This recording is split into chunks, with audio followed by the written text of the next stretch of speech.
ভিডিওটি দেখার আগে সবার কাছে ছোট্ট একটি রিকোয়েস্ট করতে চাই। প্লিজ, প্লিজ, প্লিজ যারা ভিডিওটি দেখবেন সবাই একটা করে সাবস্ক্রাইব করে দিবেন।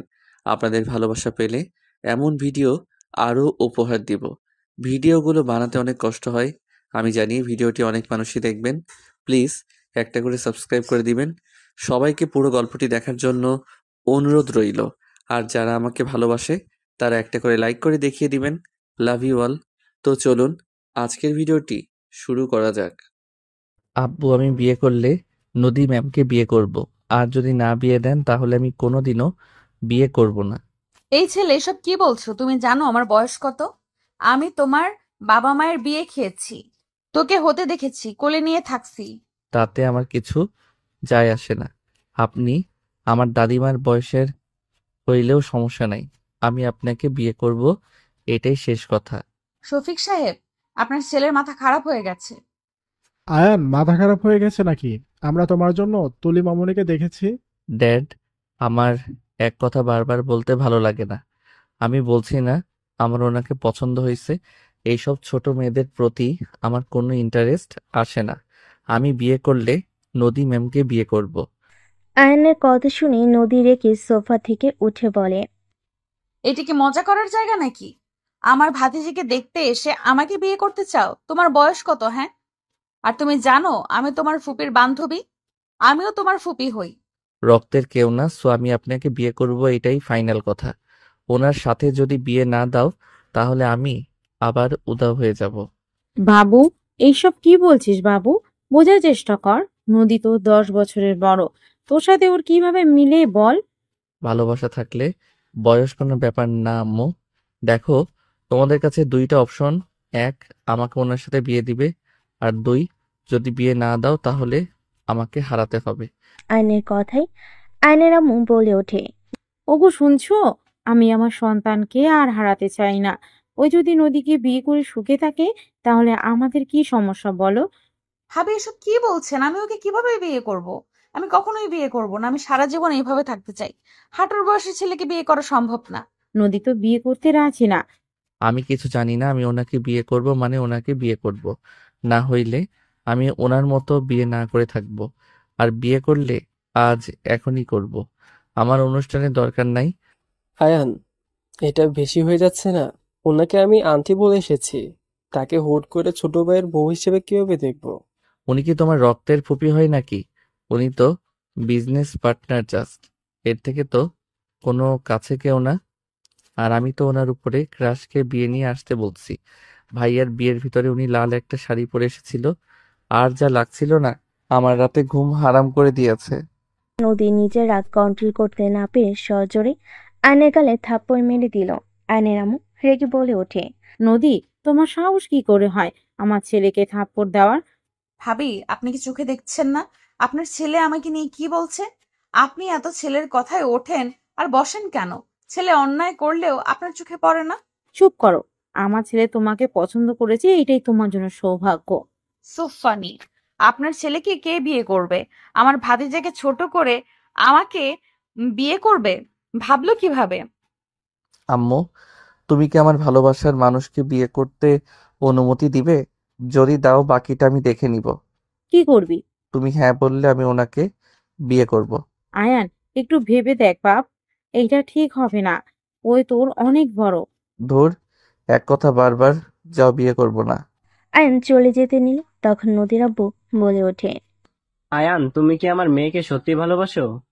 হ্যাঁ, আমি আপনার মেয়েকে ভালোবাসি, বাট আপনার মেয়ে আমাকে পছন্দ করছে না। আমি নিজেই তোমার সাথে ওর বিয়ে দিব। সত্যি আঙ্কেল? শফিক, তুমি কি বলো? আব্বু কি বলেন এইসব? আগ্রহ জায়গায় বিয়ে দেওয়া ভালো। অনেক করেছো আমাদের জন্য, এখন নিজের চিন্তা করো। আব্বু মাথা খারাপ হয়ে গেছে নাকি? হাঁটুর বয়সের ছেলেকে বিয়ে করব? আয়ন নদীর সামনে দাঁড়িয়ে হাইট মেপে বলে, আপনি তো আমার কাঁধেরও নিচে পড়ে আছে। আপনার হাঁটুর সমান কই হইলাম? আয়নের কথা শুনে আয়নের আব্বু নদী বাদে সবাই হেসে দিল। নদী রেগে বলে ওঠে, ফাজলামি করো? মোটেও না। আব্বু, আপনি অনুমতি দিলে বিয়ে করে ফেলবো। আয়ান, লিমিটের বাইরে যাও না। ওকে, বুঝেছি। আমি না থাকলে কারো কিছু যায় আসে না। ওকে, গুড বাই আম্মু, ভালো থেকো, আমাকে পারলে ক্ষমা করে দিও। আয়ন চলে যেতে নিলে আয়নের আম্মু আয়নের আব্বুকে বুঝাতে লাগলো। আয়নের আম্মু নদীকে বুঝাতে লাগলো। আয়নের আব্বু বলে ওঠে, নদী, আয়ানকে বিয়ে করে নাও। ওর ওকে সব সময় চাপে থাকবে, তাহলে ওই তোমার থেকে দূরে সরে যাবে। বিয়েটাই করো, পরে ডিভোর্স দিও। এসব কি বলছো? এটা কিভাবে হয়? নদীকে ওর আব্বু ব্ল্যাকমেল করলে নদী রাজি হয়ে যায়। এইদিকে আয়ন চলে গেলে গেটের বাইরে পা দিবে, তখন রাফি দৌড়ে এসে আয়নকে ধরে বলে, আয়ান ভিতরে যা, সবাই রাজি হয়েছে, আমি কাজীকে ডেকে নিয়ে আসছি। সত্যি? হ্যাঁ। ওকে, বাট আমি কাজই নিয়ে যাব। আয়ন রাফির সাথে যেতে লাগলো। দুজন কাজীকে নিয়ে বাসায় চলে আসলো। আয়ন নদীর পাশেই বসলো। দুজনে বিয়ে পড়িয়ে দিল। বিয়ে পড়ানো শেষ হলে কাজীকে মোটা অঙ্কের টাকা দিয়ে বিদায় করিয়ে দিল। আয়ন খুশি হয়ে নদীকে বলল, বউ, তোমার রাগী লুকটা জোস। তুমি এত সুন্দর কেন? যেই লুকে থাকো না কেন তোমাকে জোস লাগে। স্টুপিড ছেলে, তোর কপালে দুঃখ আছে। আমাকে বিয়ে করতে বাধ্য করছিস না, দেখ আমি তোর কি হাল করি। হাহা, ভাই বোনের সেম দিমাগ। মানে? না, কিছু না। আব্বু আম্মু, আই লাভ ইউ। আমার কত বড় উপকার করছো, তোমাদের বলে বোঝাতে পারবো না। তুই খুশি তো আমরা খুশি। আম্মু আব্বু, বউকে বাসায় নিয়ে যাব না? না, এখানে থাকবি তুই। আর নদীকে এত ভালোবাসোস, নদী যেখানে যেখানে যাবে সেইখানে তোকেও যেতে হবে। ওকে, আমি রাজি। কতটা বেহায়া ছেলে! ওই, তোর আম্মু যে তোর ভালোর জন্য আমার সাথে বিয়ে দিল, যাতে তোকে হারাতে না হয়, আর তুই এমন বেইমান যে আম্মুকে রেখে বউয়ের সাথে থাকতে চাস। ছুটিতে ছুটিতে আম্মুর কাছে যাব। আর এমনিতে আমার সাথে আম্মুর সাথে আমি বেশি সময় কাটাতে পারি না, অফিসে থাকি, তাই না আম্মু? আর আম্মুর সাথে সুযোগ হইলে ফোনে কথা বলবো, আগের মতো হবে। সো আপনাকে এত চিন্তা করা লাগবে না। স্টুপিড ছেলে! নদী রেখে চলে গেল। আয়ন নদীর পিছন পিছন যেতে লাগলো। আয়নের আব্বু আম্মু, রাফির বউ রাফি সবার থেকে বিদায় নিয়ে চলে গেল। নদীর রুমে গেলে আয়নও রুমে ঢুকে পড়ল। নদী বলে ওঠে, এই, আমার রুম থেকে বের হও। আয়ন নদীর হাত ধরে টান দিয়ে কাছে টেনে নিলে। নদী সরিয়ে দেওয়ার চেষ্টা করলে আয়ন নদীর ঠোঁট জোড়া নিজের দখলে নিয়ে নিল। নদী চোখ বড় বড় করে ফেল। আয়ন নদীর পেটে হাত বুলিয়ে দিলে নদী কেঁপে উঠল। আয়ন কিস করে সামনের দিকে তাকাতেই আয়নের রাগ হতে লাগলো। আয়ন নদীকে এক ঝটকায় সরিয়ে দিল। আয়নকে নদী থাপ্পড় মেরে বলে, এই ছেলে, এই, তোর কি লজ্জা শরম বলে কিছুই নাই?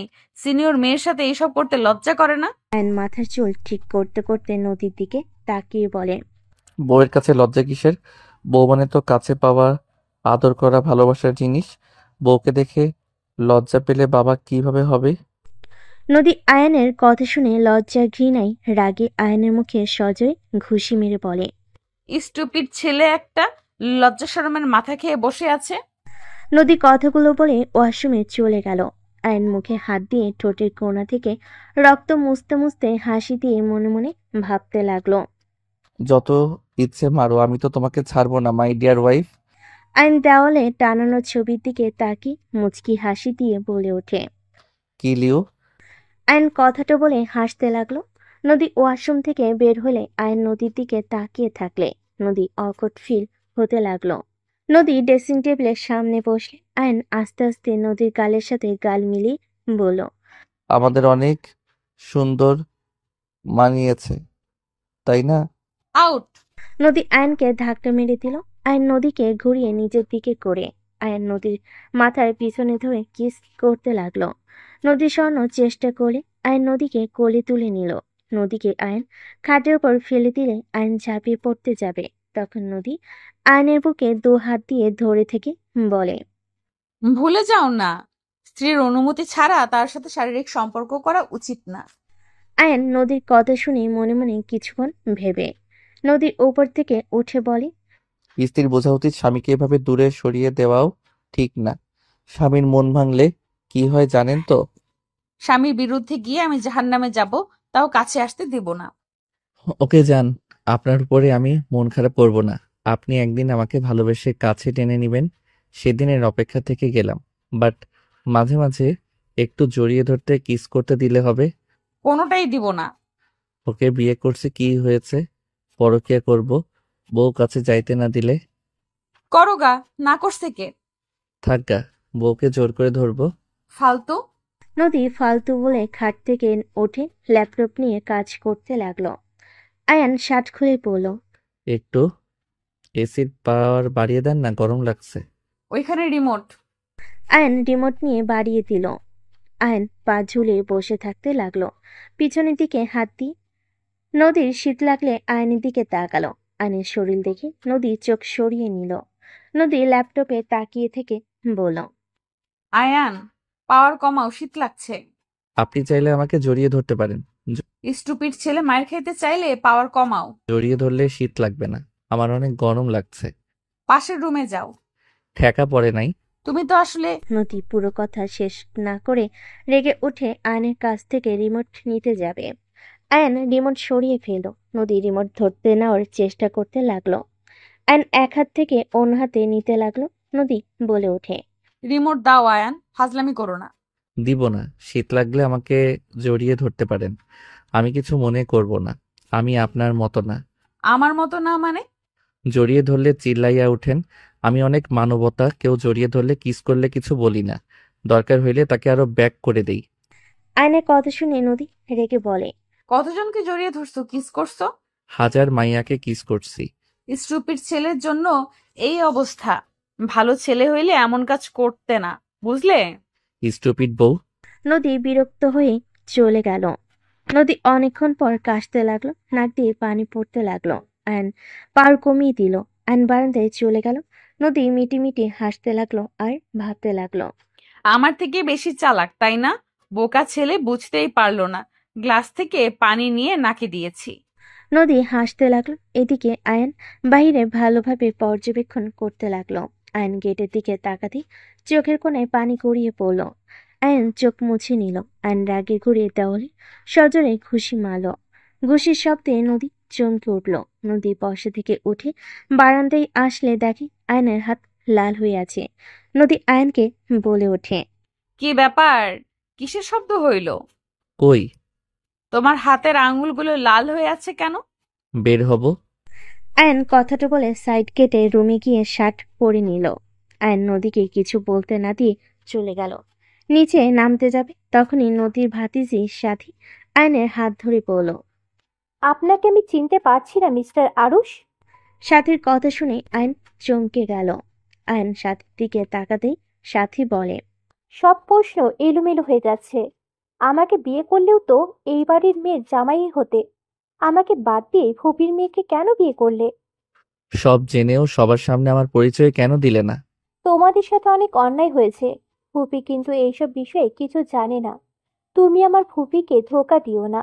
ফুপি রাগী হতে পারে, কিন্তু মনের দিক দিয়ে উনি অনেক ভালো। তাকে এই বাড়িতে কাজ ফুপি দিয়েছিল। আরুষ, ফুপি লাইফে একবার ধোঁকা খেয়েছিল, আজও তাকে ভালোবাসে। সে 4 বাচ্চার বাবা হয়ে গেছে, তাও ফুপি তাকে ভুলতে পারে নাই। ও আচ্ছা। আমি জানি তুমি প্রতিশোধ নেওয়ার জন্যই এখানে এসেছো, তাই না? আরুষ ভাইয়া, প্লিজ আমার ফুপির কোনো ক্ষতি করো না। আমি তোমার ফুপা হই ভাইয়া, আবার কি জিনিস? আর আমি কার কি করব সেটা আমার একান্ত ব্যক্তিগত ব্যাপার। আর তুমি যদি কাউকে কিছু বলো, আমার আসল নাম কাউকে বলো, আমি তোমাকে বাঁচতে দিব না। আমাকে খুন করবে নাকি? দরকার হইলে তাই করব, হাত ছাড়ো। আয়ন এক ঝটকায় সরিয়ে দিয়ে আয়ন চলে গেল। সাথী আয়নের চলে যাওয়ার দিকে তাকিয়ে থেকে দেখতে লাগলো। আয়ন বাসা থেকে বের হইলে গেটের সজোরে একটা লাথি মারল। আয়ন রিকশায় উঠে চলে গেল। আয়ন মাঝ রাস্তায় নেমে বস্তিতে চলে গেল। তৃতীয় লিঙ্গেদের কাছে চলে গেল।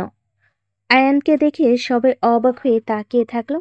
আয়নকে সবাই ঘিরে ধরলো। আয়ন সবার সাথে কথা বলতে বলতে চলে গেল। আয়ন একটা রুমে ঢুকতেই একজন আয়নের মাথায় হাত বুলিয়ে বলে, কত বছর পর আসলি বাবা, কেমন আছিস? আয়ন তৃতীয় লিঙ্গ ওই মহিলার দিকে ঘুরে জড়িয়ে ধরে কান্না করে দিল। কান্না করতে করতে বলে, খালা, সে আমাকে ছেড়ে কেন চলে গেল? আমার যে তাকে বড্ড মনে পড়ে। আমি যে তাকে ছাড়া কতটা অসহায়। সে কেন আমার ভালোটা চেয়ে আমাকে একা করে চলে গেল? আমি যে তাকে বড্ড ভালোবাসি।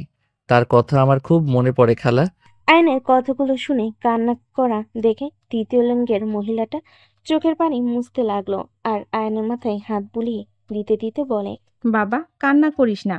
তুই কান্না করলে যে ওই অনেক কষ্ট পাবে। তুই তার জন্য দোয়া করিস, সেই যেন ওপারে ভালো থাকে। আমি তো দোয়া করি, কিন্তু আমার মন যে মানে না। আমার মনে হয় সেই আমার খুব কাছে কোথাও আছে। সে আমাকে দেখছে কিন্তু আমার সামনে আসে না। আয়নের মাথায় হাত বুলিয়ে দিতে দিতে বলে, ওর দোয়া তোর উপর সব সময় আছে বাবা, কান্না করিস না। তুই বসেক, আমি তোর পছন্দের খাবার নিয়ে আসছি। খালা, আমি ওই বাড়িতে ঢুকেছি, আমি ওই বাড়ির মেয়ের জামাই হয়েছি খালা। আয়নের কথা শুনে তৃতীয় লিঙ্গ মহিলা রূপালী বলে ওঠে, এইসব কি বলিস?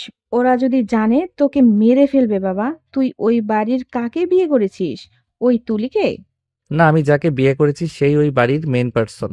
ওনার কথায় সবাই উঠে আর বসে।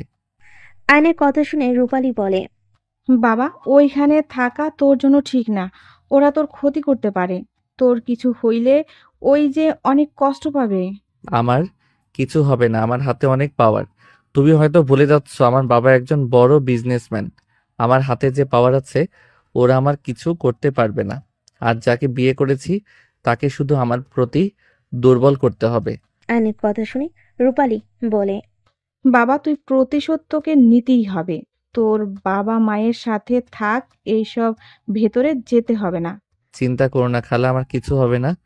অনেক ক্ষুধা লাগছে। রূপালী আয়নের জন্য খাবার রান্না করতে চলে গেল। আয়ন খাটে শুয়ে থেকে ভাবতে লাগলো। আয়ন অনেকক্ষণ ভাবনার জগৎ থেকে বের হয়ে দেখে ওর জন্য রূপালী খাবার নিয়ে এসেছে। আয়ন উঠে ফ্রেশ হতে চলে গেল।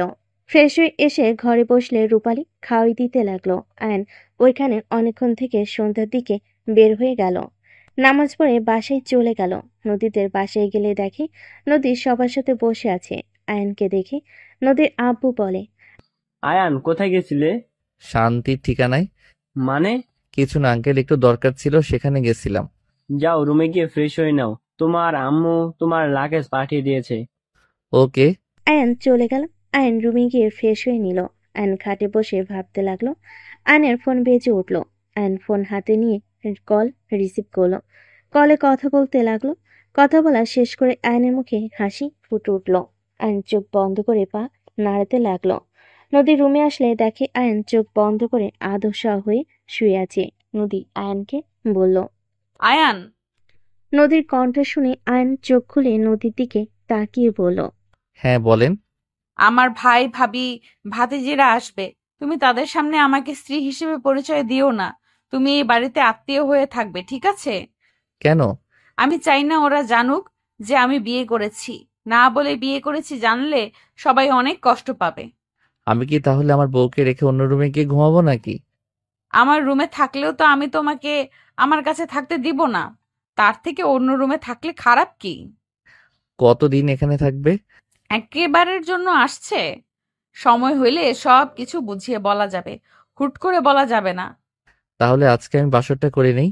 মেজাজ খারাপ করবে না। তোমার মতো বাচ্চার সাথে আমার বাসর করা লাগবো না। ইম্পসিবল। সব সম্ভব জান। আয়ন নদীকে টান দিয়ে নিজের কাছে নিয়ে এসে জড়িয়ে ধরল। নদী আয়নকে সরিয়ে দেওয়ার চেষ্টা করতে লাগলো। আয়ন বলে ওঠে, এমন কেন করো? আমার কি অধিকার নাই তোমাকে আদর করার? আমার বাবা হতে হবে তাই আমি বাসর করব মানে করবই। আমার ভাতিজা ভাতিজিরা সব আমার সন্তানের কোনো দরকার নেই। আমার তো দরকার। তুমি তোমার ভাতিজা ভাতিজি নিয়ে থেকো, বাট আমি তো আমার নিজের সন্তান চাই। সেইটা শুধুমাত্র আমার আর তোমার। আমি চাই না। নদী, একটা কথা মাথায় রেখো, যাদের জন্য এত কিছু করছো তারা কিন্তু তোমার পিছনে ছুরি মারতে 1 মিনিটও ভাববে না। 1 মিনিট কেন, 1 সেকেন্ডও ভাবে না। সেটা আমি বুঝে নিব। আমাকে ছাড়ো। ছাড়বো না। বউ ছেড়ে কয়দিন থাকা লাগবে তার নাই হিসাব। আর আজকে আমাদের বাসর রাত, আমি ছাড়বো না। আমি তো এই বিয়ে মানি না। আর তো বাসর রাত। আমি তো মানি। আয়ন কথাটা বলে নদীর ঠোঁটের দিকে এগিয়ে যেতে লাগলো। নদীর ঠোঁট জোড়া কাঁপতে লাগলো। আয়ন নদীর ঠোঁটের কাছে গেলে মুখ ঘুরিয়ে নিল। আয়ন নদীর মাথা সোজা করে ধরে নিজের দখলে নিয়ে নিল।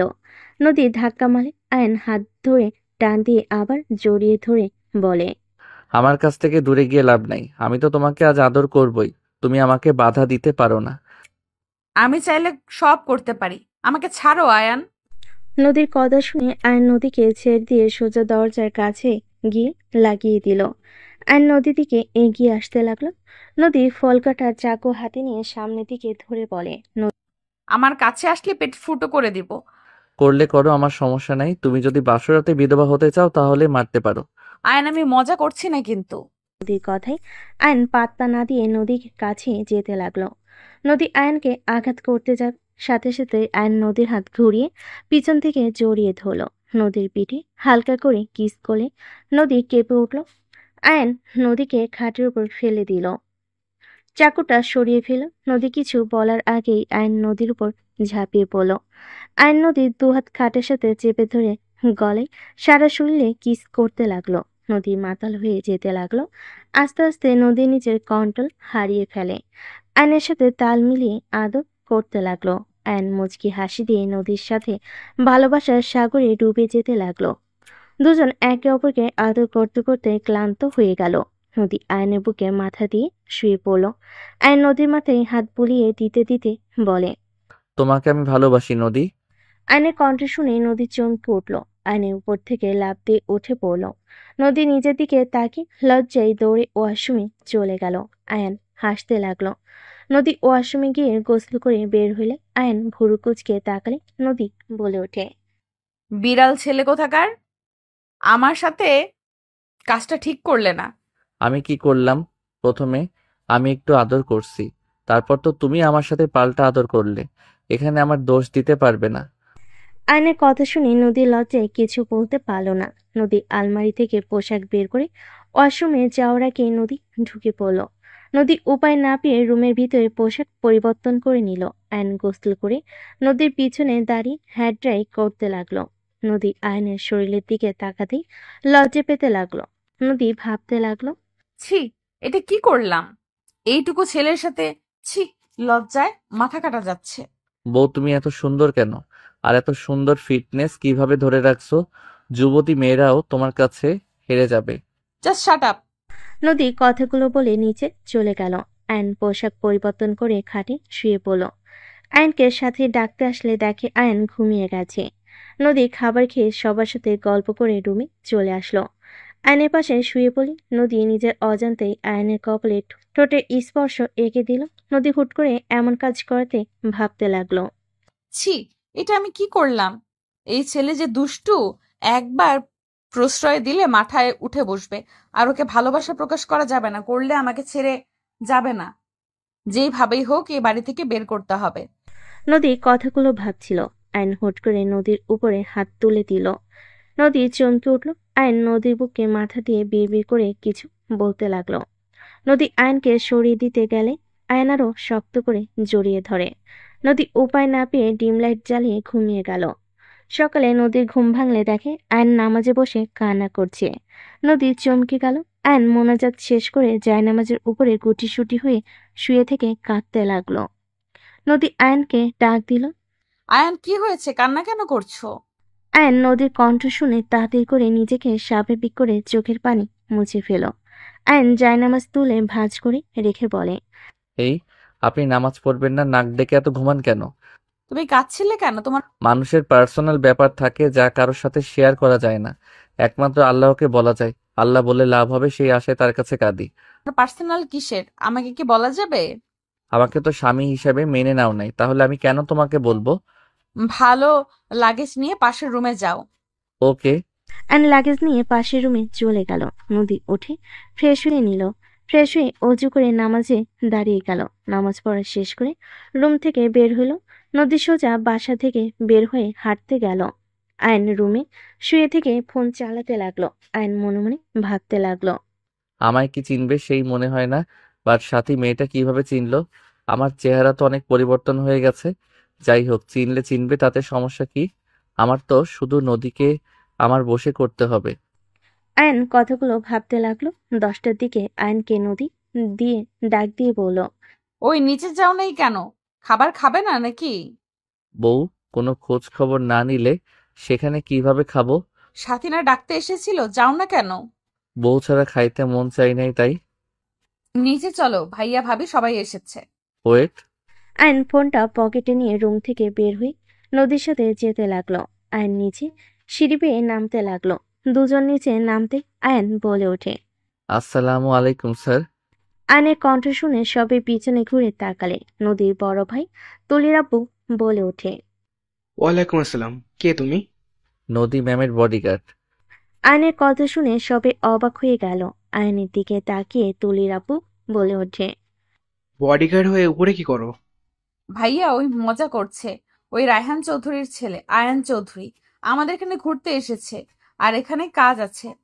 নদীর কথা শুনে তুলির আব্বু হাসতে লাগলো আর আয়নকে বলে ওঠে, তুমি তো অনেক মজার মানুষ, বসো বাবা।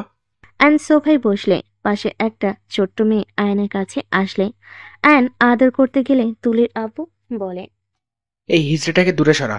তুলি, তোকে কতবার বলেছি তোর মেয়েকে দূরে রাখতে? আয়ন বাবা, কিছু মনে করো না। ভাইজান কতবার আয়শাকে নিয়ে এই রকম কথা বলতে না করেছি না? আয়শা আমার কাছে আসো আপুমনি। আয়ন আয়েশাকে কোলে নিয়ে বলে। তোমার নাম আয়েশা? বাচ্চাটা মাথা নেড়ে হ্যাঁচু চোখ দেয়। আয়ান আয়েশার গালে চুমু দিলে সবাই অবাক হয়ে যায়। নদীর বেশ ভালো লাগলো। নদীর এক ভাতিজি সোনালি বলে ওঠে, আয়ন সাহেব, মাইশাকে ছেড়ে দিন। আপনার ঘৃণা হচ্ছে না? ঘৃণা কেন হবে? ওই কি মানুষ না নাকি? আপনার মুখ দেখে আমার বমি আসছে। আয়নের কথা শুনে সোনালির রাগ হইতে লাগলো। আয়ন আয়েশার সাথে দুষ্টামি করতে লাগলো। তুলি আয়নের দিকে অপলক দৃষ্টিতে তাকিয়ে থাকতে লাগলো। তুলির চোখের কোণে পানি চলে আসলো। আয়েশা বলে ওঠে, আঙ্কেল, সবাই তো আমাকে ঘৃণা করে, আমাকে দেখতে পারে না। আপনি আমাকে আদর করছেন কেন? আমাকে দেখে কি আপনার ঘৃণা হচ্ছে না? আয়েশার কথা শুনে আয়নের বুকের ভিতর গিয়ে লাগলো। আয়ন আয়েশার কপালে চুমু দিয়ে বলে, দূর পাগলি, মেয়ে ঘৃণা কেন হবে? আর তুমি আমাকে ভাইয়া বলো। তুমি আমার ছোট আপুমনি, ঠিক আছে? আরে আয়ন বাবা, কি বলো? ওই আমার মেয়ের মেয়ে, তোমার ভাতিজা হবে। আপনাকে দেখে তো আমার ভাই মনে হয়, আঙ্কেল মনে হয় না। নদী আয়নকে নিয়ে খেয়ে নে, অনেক বেলা হয়ে গেছে। আয়ান চলো। বাবু তুমি খাইছো? আয়েশা মাথা নেড়ে না ইশারা করলে আয়ন কোলে নিয়ে যায়। আয়ন নদী দুজনেই বসলে। খাবার দিলে আয়ন আয়েশাকে খাওয়াই দিতে লাগলো আর নিজে খেতে লাগলো। নদী আয়েশার দিকে মুগ্ধ নয়নে তাকিয়ে দেখতে লাগলো। নদী মনে মনে ভাবতে লাগলো, মাশাল্লাহ, সব মানুষদের মতো ওর মনটা অত্যন্ত ছোট লোকদের মতো না। নদী কথাগুলো ভাবতে লাগলো আর আয়নের আয়েশার দিকে তাকিয়ে থাকলো। তুলি খুশিতে চোখের পানি চলে আসলো। নদীর আব্বু বলতে লাগলো, সেটার মাথায় সমস্যা আছে নাকি? এইসব আবল তাবল কি বলে গেল? সাবধানে কথা বল। হয় অখুশি হইলে পথে বসবি, তাই সাবধানে কথা বল। হয় যা বলে তার সাথে তাল মিলিয়ে চলার চেষ্টা কর। হয় যেহেতু আয়েশাকে পছন্দ করেছে, সেখানে সবাই আয়েশার সাথে ভালো ব্যবহার করে। হয় অখুশি হয়ে গেলে ওর আব্বু জানলে কি করতে পারে জানোস তো? এই সবাই আয়েশার সাথে ভালো ব্যবহার করবে, আর আয়ান যা বলবে তা ওইটাই মানবে। সবাই হ্যাঁ সূচক উত্তর দিল। সাথী মনে মনে ভাবতে লাগলো, তুলি আপু, আজ চোখের পানি ফেলছো? একদিন আয়ানও কেঁদেছে। তোমরা যা করেছো, আস্তে আস্তে সবকিছু ভোগ করবে। জানি না তুমি ওকে চিনতে পারছো কিনা। চিন্তা করো না, তোমাদের সব অহংকার শেষ করে দিতে এসেছে। ও যে কি করতে পারে তা গতকাল দেখেছি। ও যা চাই সেটাই করে। সাথী কথাগুলো ভেবে মনে মনে হাসতে লাগলো। আয়শা বলে ওঠে, ভাইয়া, আর খাবো না, আমার পেট ফেটে যাবে তো। আয়ন আয়েশার কথা শুনে হেসে বলে, ওকে আর খেতে হবে না। আয়ন আয়েশাকে পানি খাওয়াই দিল। আয়েশা চলে গেল। আয়ান খেতে লাগলো। আয়ন নদীর দিকে তাকাতে দেখে নদী ওর দিকে আর চোখে তাকিয়ে আছে। আয়ন চোখ টিপ মারলে নদী তাড়াতাড়ি করে চোখ সরিয়ে নিল। আয়নের মাথায় দুষ্টু বুদ্ধি আসলে আয়ন আস্তে আস্তে পা দিয়ে নদীর পায়ে সুড়সুড়ি দিতে লাগলো। নদী রাগী লুক নিয়ে তাকালে আয়ন ফ্লাইং কিস দিয়ে দিল। কাজের লোকেরা সব মিটিমিটি হাসতে লাগলো। নদী সবার দিকে তাকাতে সবার হাসি থামিয়ে দিয়ে অন্যদিকে তাকিয়ে থাকলো। আয়ন খাওয়া শেষ করে বলল, অফিসে সেকেন্ড মিটিং কাজ কি শুরু করছেন? ওইটা রাফির কাছে, ওইসব করবে বলছে। ও আচ্ছা, আপনার তাহলে তো কোনো কাজ নাই। ফ্যামিলিকে সময় দিব। আয়ন নদীর কথা শুনে আস্তে আস্তে বলে ওঠে, জামাইকে সময় দিবেন না? নদী রাগী লুক নিয়ে তাকে দাঁতে দাঁত চেপে বলে, না। না দিলে আর কি করার? যাই দেখি কোনো গার্লফ্রেন্ড পটাতে পারি কিনা। আয়ন কথাগুলো বলে বের হয়ে গেল। নদী খাওয়া শেষ করে সবার সাথে বসে গল্প করতে লাগলো। রাতে আয়ান বাসায় আসলে সাথী বলে, আঙ্কেল, ছাদে চলেন, সবাই ছাদে আড্ডা দিচ্ছে। গুড, আঙ্কেল বলে ডাকবে। হুম। তুমি যাও, ফ্রেশ হয়ে আসছি। আয়েশা কিন্তু তুলির মেয়ে, বুঝেছিলাম। পাপ বাপকে ছাড়ে না। বেশি কথা বলো না, যাও। সাথী চলে গেল। আয়ন রুমে চলে গেল। আয়ন রুমে গিয়ে ফ্রেশ হয়ে নিল। পোশাক পরিবর্তন করে আয়ন ছাদে চলে গেল। আয়েশা আয়নকে দেখে দৌড়ে এসে জড়িয়ে ধরল। আয়নকে দেখে নদীর আব্বু বলে ওঠে, আয়ান বসো। আয়ন নদীর পাশে বসলো। সোনালি আয়নের পাশে বসলো। আয়ন নদীর দিকে ঘেঁষে বসলো। আয়েশা আয়নের কোলে এসে বসলো। নদী তুলির দিকে তাকিয়ে বলে, তুলি ডাক্তারের সাথে কথা বলছিলি কি? হুম, অপারেশনের কথা বলেছে। অপারেশন করলে ঠিক হয়ে যেতে পারে। তাহলে যত তাড়াতাড়ি পারস অপারেশন করে নে, যত টাকা লাগে আমি পাঠিয়ে দিব। জামাই কি এখনো রেগে আছে নাকি? তুই আয়েশাকে দেখতে পারে না, এখন আগের থেকে বেশি বাড়ছে। তোর জামাইকে আমি বুঝি না, নিজের সন্তানের জন্য এমন ব্যবহার কেন করে? শিক্ষিত না ছাই যত সব। ভাইজানকে আগেই বলেছি টাকা দেখে বিয়ে দিও না, মানুষের বাচ্চার সাথে দাও। আমার কথা তো কানে নেওয়ার প্রয়োজনই মনে করে না। রেগে যাওয়া স্বাভাবিক, ওসব বাদ দে। আয়ান আয়েশার দিকে তাকিয়ে দেখে আয়েশা আয়নের বুকে মুখ লুকিয়ে কান্না করছে। আয়ন আয়েশাকে তুলে বলে, আপু কান্না করে না, একটা গল্প শুনবে? আয়েশা বলে, ভাইয়া, আমি কি অনেক পচা? না, তুমি পচা না। পচা হইলে এই সমাজের কিছু নোংরা মন মানসিকতার মানুষগুলো পচা। তোমাকে একবার গল্প বলি, তাহলে বুঝবে তোমরা পচা না। আমাদের মতো সুস্থ নোংরা মানুষের জন্য তোমাদের কতটা কষ্ট পেতে হয়। তুমি কি শুনবে? আয়েশা মাথা নেড়ে হ্যাঁ সূচক উত্তর দিল। আয়ন আয়েশার মাথায় হাত বুলিয়ে দিতে দিতে বলতে শুরু করলো ফ্ল্যাশব্যাক। মা, তুমি প্রতিদিন এভাবে সবার কাছে হাত পেতে টাকা নাও কেন? সবাই কত গালাগালি করে, আমার একদম ভালো লাগে না। তুমি আর এইসব কাজ করবে না। আমি পড়াশোনা করে বড় হয়ে একটা চাকরি নিব।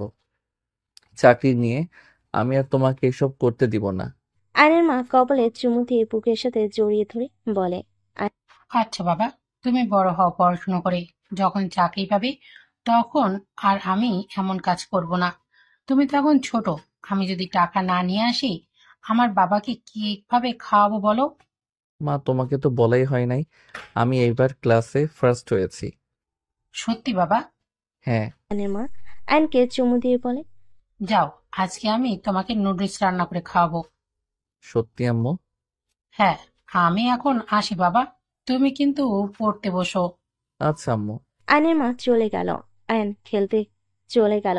সন্ধ্যার দিকে এসে আয়ন হাত মুখ ধুয়ে পড়তে বসলো। 8টার দিকে পড়া শেষ হলে আয়নের মা রূপালী আসলো। আয়নের মা বলে, বাবা, এই নে, তোর জন্য কিনে নিয়ে এসেছি। বাবা, তুই নাকি ক্লাস ফার্স্ট হয়েছিস? খালাকে তো একবার বললি না। খালা, তুমি তো ছিলে না। তোর পুরস্কার।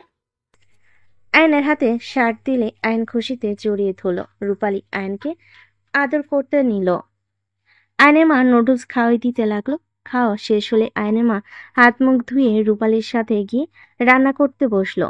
আয়নর মায়ের পিছন পিছন ঘুরঘুর করতে লাগলো। 5 দিন পর আয়ন হাই স্কুল থেকে বের হয়ে রাস্তা দিয়ে হাঁটছিল। হঠাৎ করে দেখে ওর মা খালারা সবাই মিলে জ্যামের ভিতর টাকা তুলছে। আয়ন দাঁড়িয়ে থেকে দেখতে লাগলো। হঠাৎ করে দেখে একজন ওর মায়ের গায়ে হাত তুলো। আয়নের রাগ হতে লাগলো। আয়ন রেগে যেতে নিবে, তখন পিছন থেকে একজন হাত ধরে বলে, আরুষ, যাস না, খালা তোকে দেখলে অনেক কষ্ট পাবে।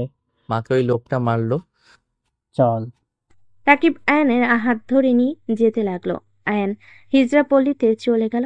আয়ন সোজা রুমে গিয়ে মন খারাপ করে বসে থাকলো। আয়নের মা আসলে আয়নকে দেখে বলে, আব্বুটার কি হয়েছে, মন খারাপ নাকি? আয়নকে ধরতে যাবে, আয়ন এক ঝটকায় হাত সরিয়ে দিল।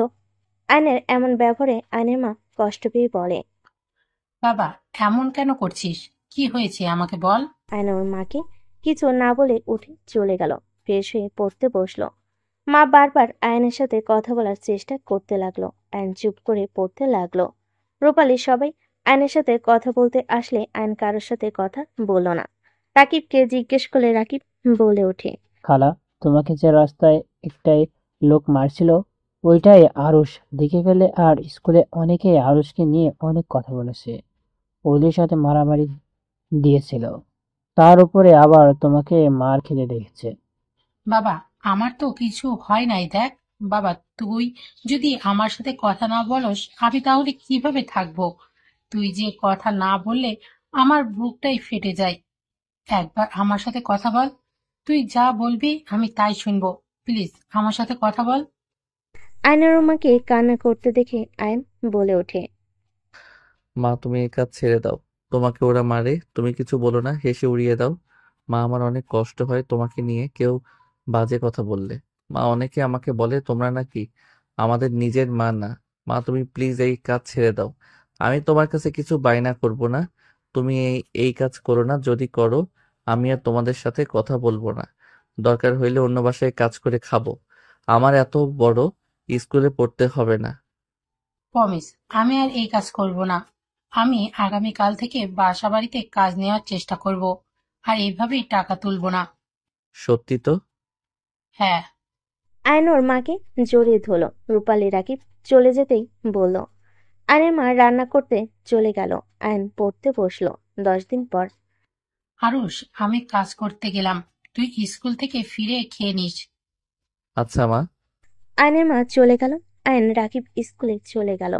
আয়ন স্কুলে গেলে তুলি এসে সোজা আয়নের সামনে হাঁটুকে বসে বলে, আরুষ, আই লাভ ইউ। আমি তোমাকে ভালোবাসি। ছি, তুলি কি কও? আমার শরম লাগে তো। এই স্কুলের সব থেকে হ্যান্ডসাম ছেলে তুমি, এভাবে শরম পেলে চলে? তুমি তো সব মেয়েদের ক্রাশ। দূর, কি কও? আমার অনেক শরম পাচ্ছে। আমার প্রপোজ অ্যাকসেপ্ট করো। না, এসব আমি করব না। তুলির কথা শুনিস না, ওই অনেক অহংকারী মেয়ে, আমি দেখেছি। ওই সবার সাথে খারাপ ব্যবহার করে। তুই এত কথা কেন বলিস? চুপ করে থাক। আয়ান আমার প্রপোজ অ্যাকসেপ্ট করলে তোমাকে কেউ বুড়ি করবে না, সবাই তোমাকে সম্মান করবে, কেউ তোমাকে অপমান করবে না। আর আয়ান, তুমি হিজড়াদের সাথে থাকা বন্ধ করে দিও। মানে কি? বাদ দাও, প্রপোজ অ্যাকসেপ্ট করো। না, সাইড দাও, ক্লাস শুরু হয়ে যাবে। ওকে, ফ্রেন্ড তো হতে পারো। 1 আর 2 ফ্রেন্ড না হইলে কেমন দেখা যায় বলো? ওকে ফ্রেন্ড। আয়ন তুলি একসাথে হাত ধরে যেতে লাগলো। দুজন একসাথে সামনে সিটে বসে পড়ল। দুজন মনোযোগ দিয়ে ক্লাস করতে লাগলো। দুজনের ভিতর অনেক ভালো ফ্রেন্ডশিপ হয়ে গেল। এভাবেই চলতে লাগলো 1 বছর পর। আরুষ, আজকে তোমাকে আমাদের বাসায় যেতেই হবে। না, আমার ভয় লাগে। তোমার আব্বু আম্মু আবার কি বলবে? আরে কিছু হবে না, আব্বুকে বলেছি আমি তোমাকে ভালোবাসি। এই কি বল, আমি তোমাকে ফ্রেন্ড হিসেবে ভালোবাসি? ওই একই হলো, চলো। তুলি আয়নকে টেনে নিয়ে যেতে লাগলো। আয়নকে টেনে গাড়িতে তুলে নিল। আয়নকে নিয়ে বাসে চলে গেল। বাসের ভিতরে গাড়ি থামলে দুজন নেমে পড়লো। আয়ন তুলির সাথে যেতে লাগলো। আয়ন বাসার ভিতরে ঢুকলে তুলির আব্বু আম্মু সবাইকে সালাম দিল। আয়নকে দেখে তুলির আব্বু বলে ওঠে, বসো আরুষ, তোমার নাম আমার মেয়ের কাছে অনেক শুনেছি। ও আচ্ছা। আয়ন সামনের দিকে তাকাতেই আয়ন বলে, মা, তুমি এখানে কি করো? আয়নের কথা শুনে সবাই অবাক হয়ে গেল। আয়নের মাকে জড়িয়ে ধরল।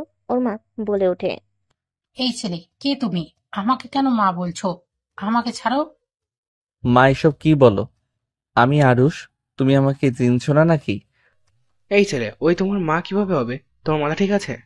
আঙ্কেল, এইটাই তো আমার মা। কি বলো? হিজড়াটা আবার মা হয় কিভাবে? আরুষ, তোমার মা কিভাবে হবে? তুমি ওকে ছাড়ো। ওই তুই যা এখান থেকে। আব্বু তোমাকে কতবার বলেছি ওকে এখান থেকে সরিয়ে দিতে। আঙ্কেল, আমার মায়ের সাথে খারাপ ব্যবহার করবেন না। আরুষ, হিজড়া কিভাবে মা হয়? উনি নিশ্চয়ই তোমাকে কিডন্যাপ করেছিল। বড় সাহেব, এই ছেলের সাথে আমার কোনো সম্পর্ক নাই। আমার কিভাবে সন্তান হবে? মা, তুমি এসব কি বলো? আমার মা তো তুমি। আমি কিন্তু রেগে যাচ্ছি। আব্বু, আমি জানতাম না। সবাই বলতো, আমি ভাবছি হয়তো আরুষ সবাইকে উপকার করে সবার সাথে মিশে তাই, বাট ওই যে হিজড়াকে মা ডাকে এইটা আমি কিভাবে বুঝবো? বারবার হিজড়া কেন বলেন? এনি আমার মা। আমার মা কোনো হিজড়া না। আমার মা কিডন্যাপার না। চুপ কর, হিজড়ারা কোনোদিন মা হতে পারে নাকি? ওই তোকে কিডন্যাপ করে নিয়ে এসেছে। তার মানে এই হিজরা, তুই কার ছেলেকে কিডন্যাপ করেছস? ওই ধর ওকে, পুলিশে দিব। অন্যের বাচ্চাকে কিডন্যাপ করার শিক্ষা দিচ্ছি। আমার মেয়ের দিকে সবসময় তাকিয়ে থাকোস। আব্বু ওই আমাকে হুটহাট করে ধরে, আমাকে আদর করতে আসে। আমার মনে হয় ওই আমাকে কিডন্যাপ করার জন্য এত ভালো ব্যবহার করতো। আপনারা এইসব কি বলছেন? আমি তুলিকে সন্তানের মতো দেখি। আমি তুলিকে কিডন্যাপ কেন করব? বের হয় এই বাসা থেকে, আমার মেয়ের দিকে চোখ তুলে তাকাস। সাহেব, আমার চাকরিটা নিয়ে নেন না। আমি কিডন্যাপার না। আমি ভালোভাবে কাজ করে খেটে খেতে চাই। তুলির আপু আয়নের মাকে গালাগালি করতে লাগলো। আয়নের মা পায়ে ধরলে তুলির আপু লাথি মারে। আয়ন তুলির আপুর উপরে রেগে গিয়ে কামড় মারে। আয়নকে থাপ্পড় মেরে ফেলে দেয়। আয়ন ধরতে গেলে আয়নকে লোকজন দিয়ে মারতে লাগলো। আয়নের মা আয়নকে ধরে বলে, সাহেব, আমার ছেলেটাই বুঝতে পারে নাই। আমার ছেলেকে ছেড়ে দেন। আমার ছেলে ছোট মানুষ। তুলির আপু রেগে হাতের দিকে তাকাতেই হাত ঝাঁকাতে ঝাঁকাতে রেগে বলে, এত বড় সাহস আমার হাতে কামড় দেয়, হিজড়ার বাচ্চা একটা। আয়নের মা আয়নকে বাঁচানোর চেষ্টা করতে লাগলো। আয়নের মারগুলো আয়নের মা মাইর খেতে লাগলো। আয়ন কান্না করতে করতে বলে, মা তুমি এখান থেকে যাও, মা আমাকে মারতে দাও, আঙ্কেল আমার মাকে মেরো না। ওকে মেরে এখান থেকে বের করে দে। আর তুলি, ওর সাথে যেন তোকে মিশতে না দেখি। আয়নের মাকে আয়নকে গাড্রা মারতে লাগলো। আয়নের মা রেগে গিয়ে বলে ওঠে, মিস্টার খান, আমি হিজড়া বলে আমার সন্তানের শরীরে রক্ত ঝরালেন। আমি আপনাকে অভিশাপ করে যাচ্ছি। আপনার মেয়ে কখনোই সুখী হবে না। একটা হিজড়ার দোয়া।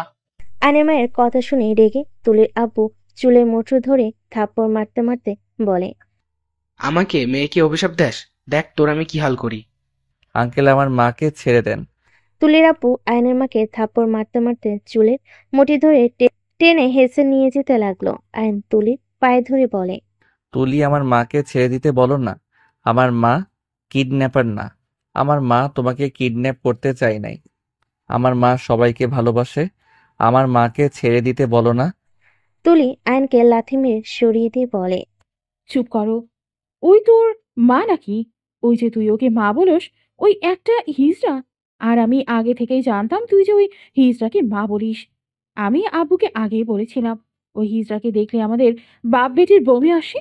শুধুমাত্র আমার ফপির জন্য ওকে এই বাড়িতে রাখতে হয়েছে, না হলে কবে ঘাড় ধাক্কা দিয়ে বের করে দিতাম।